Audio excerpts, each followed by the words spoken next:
We don't see ourselves as two countries. We see Sarnia, Lambton, and St. Clair County, Michigan as one community with a river that runs through it. If we have disasters and we can't communicate to each other, especially with our first responders and our ambulances, that can cause a detriment to our health care.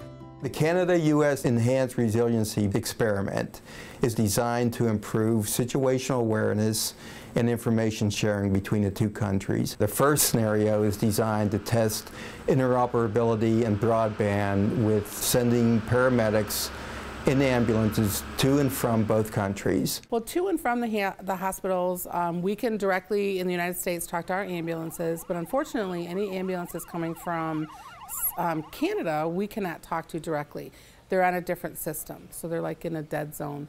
The goal is to build a network of communication, both data and potentially voice communication, that will span the border. So with this technology, we'll be able to maintain communication in the event that the patient deteriorates, there's a problem with the vehicle or the crew, or we need directions to get from one place to the other. The other advantage is from a patient care perspective. So now we'll be able to transmit live data, patient's current condition, whether it be vital signs, electrocardiograms, video conferencing, to the hospital and to the physician that's receiving the patient.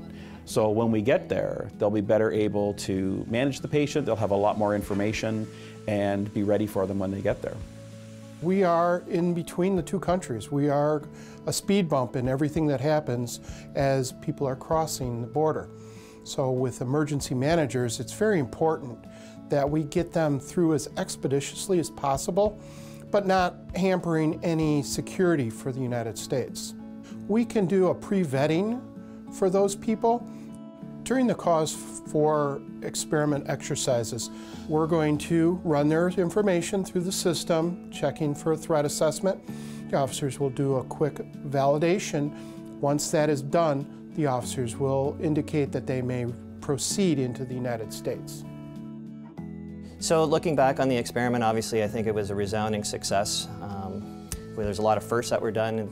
Certainly from the paramedic side, we were able to transmit cardiac 12-lead heart monitors to the hospital. We were actually able to get in touch with U.S. physicians as well as the U.S. Dispatch Center and the border authorities, and that really allowed us to communicate data and at the same time perform excellent patient care in those environments. This is maintaining the communication and the applications as you move from one network to another.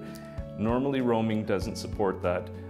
But in this case, we are maintaining that communication session as the ambulance crosses the bridge from Canada to the US and changes over to the US network. They're still maintaining all applications they have, and even the real-time applications such as video conferencing and whatnot.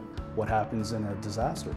You know, that simple communication in a secure network, because we all know the regular cell signals are all going to probably crash in the middle of a major disaster, because what does everybody do? We all pull out our cell phones. So this new system, if it's successful and we can implement that technology, could greatly reduce the loss of life and you know, from our people that would be our patients and our first responders.